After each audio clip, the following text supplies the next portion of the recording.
Getdi gəldi İmam Hüseynin çadırına. İmam Hüseyin dedi ki, səni çağırır, get gör nə deyir. İmamın əmri ilə getdi Şimrin yanına.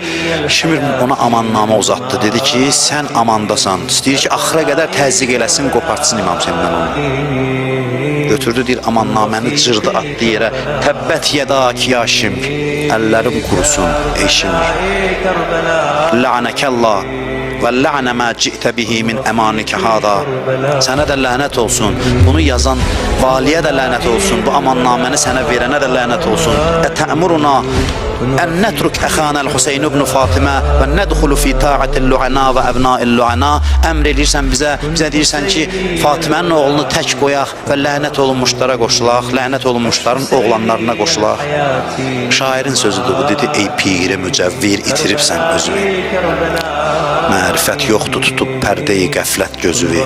Deyilən müştəri bu sözlərə qurtar sözüvi. Üməvilər ola bilməz hədəfi aliyədə. Sənə də lənət, amannamə yazan valiyədə.